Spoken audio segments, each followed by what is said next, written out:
continent of Africa, where fossil discoveries are continually changing our sense of who we are and our relationship with the other animals. In the 125 years since Darwin wrote The Descent of Man, every justification for our supreme place in creation has been challenged. We have discovered that we are apes. Not only are we apes, we are African apes. We share a common ancestor with chimpanzees and gorillas. Our genetic code differs from theirs by less than 2%.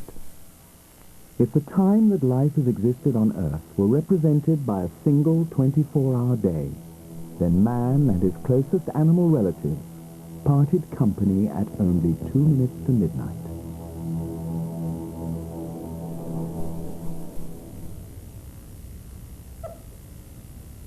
George Boyle has certainly discovered his closeness to an animal.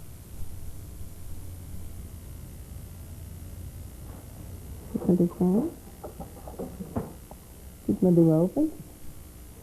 Good girl. George is a quadriplegic, paralyzed below the neck after a serious car accident. Gizmo is his nurse and servant. Gizmo the Jane? Good girl. Good girl. Yeah, the Jane. Gizmo. Gizmo do water. Gizmo do water. Yeah. Yeah, that's a good girl.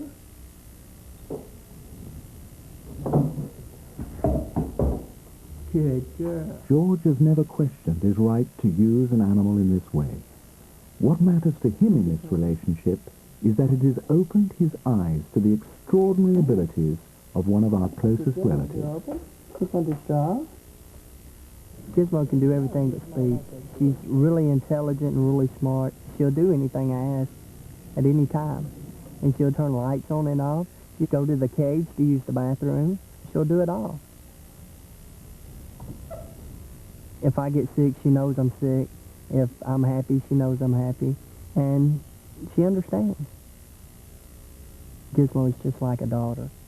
I love her very, very much, and I would do anything for her. If anybody ever tried to hurt her, I'm not much, but they'd have to deal with me. We're human. We can communicate with George and know his thoughts. But what of Gizmo's thoughts? What's going on now in the mind of this creature with whom we share so much of our genetic code?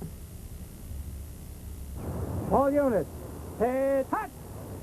Hot, hum! Memorial Day, when America honors her war veterans. Hey! Fire! Fire!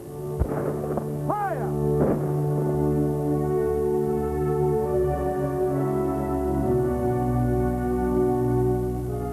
What makes this ceremony unusual is the setting, a pet cemetery in New York State.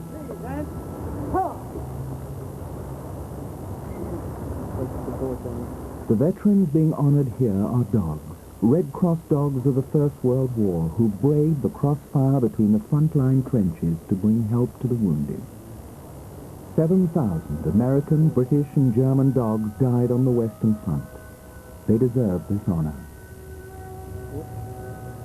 World War I opened people's eyes to the capabilities of dogs and was the inspiration for initiatives like Dogs for the Blind, Dogs for the Deaf, and ultimately dogs for almost any human predicament. Good boy, Joe. Joe helps me from the beginning of the morning till the time I go to bed at night. He helps me to walk by balancing. If I fall down, he helps me to get up. He tests the water temperature for me so that I don't scald myself when I take a shower. He picks anything up that I drop. He opens doors and drawers for me. His presence gives me the security of knowing that I'm never going to get stuck and need the help of a human. Good boy. Susan Duncan, a former gymnast, suffers from multiple sclerosis, a progressive disease of the central nervous system which causes loss of sensation and paralysis. Joe was a stray, who seemed to understand at their very first meeting that Susan had special needs. Good boy. Okay, put it in. Come on, put it in. Good boy. I'll put it in. Okay. Hey, get the shirt. With Joe, I've developed several layers of communication. He sometimes can anticipate my needs and put himself in a position to help me before I even know I need the help.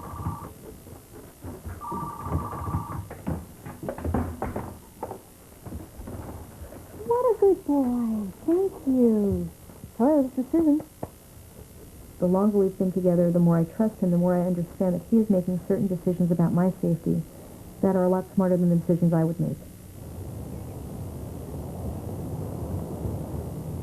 A growing awareness of animal perception and ability has encouraged people to think of more and more ways to draw them into our lives, ways that were unheard of a generation ago. Ira, I have a dog here for you. Can you feel? Oh, he's giving you a kiss. Animals are now being used for therapy in hospitals, old people's homes, juvenile centers, prisons and asylums. Medical studies have shown that the mere act of stroking an animal reduces tension and lowers blood pressure. You've got friends here, Butter. People who are silent and withdrawn can sometimes be brought back into life by contact with animals.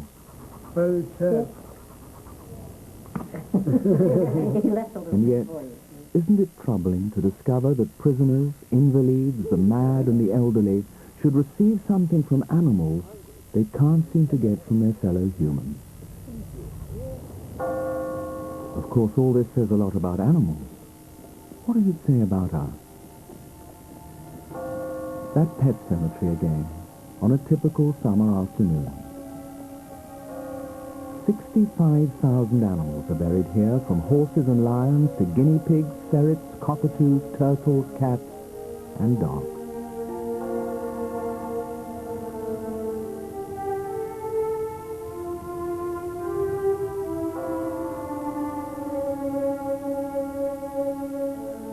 The Giuliano family have come here from Yonkers to bury a poodle called Sucky.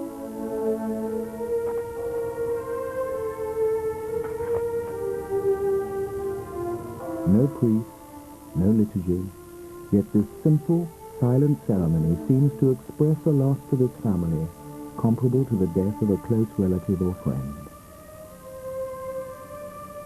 And if that seems fanciful, ask yourself if you've ever seen a human cemetery looked after with such love and devotion. Flowers on every grave, and inscriptions that speak of the purest love ever written in stone.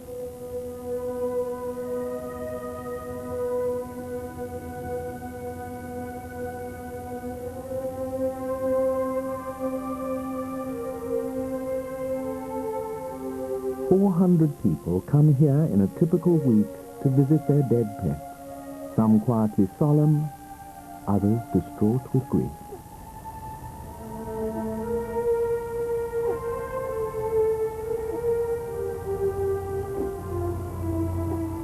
Eleanor's vicar makes a 4-hour round trip every other day to mourn the loss of her Maltese terrier who died in 1984. I remember the fun times we had. The intensity of Eleanor's grief for a long-dead animal seems extreme, until one discovers reasons why.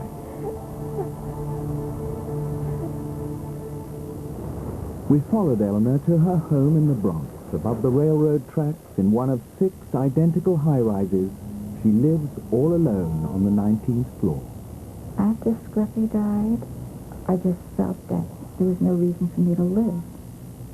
I just didn't know which way to turn. I just had to go to the cemetery and be with him. And those people did not understand. They just said, it's only a dog.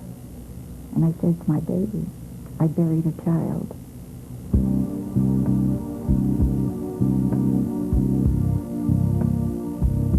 New York, Eleanor's city and home to over 7 million other humans and 3.5 million cats and dogs.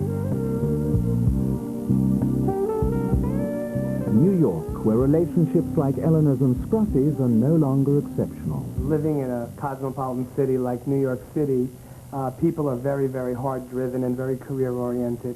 And it's so difficult to have and develop a relationship with another person, there's so much work that goes into it and so much time that has to be expended.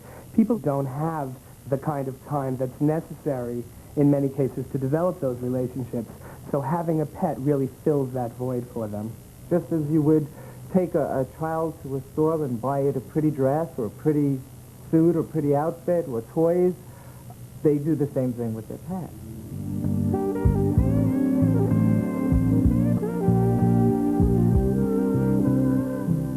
Howard and Larry have found a need and satisfied it. We have created a line of formal wear for people to put on their dogs.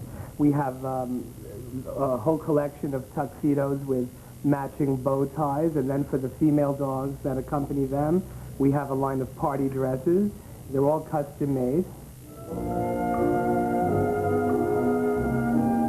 With their pets' beauty parlor, their animal fashions and accessories, Howard and Larry can contemplate failed human relationships and substituted animal relationships with the clear-sightedness of those who know they have struck gold.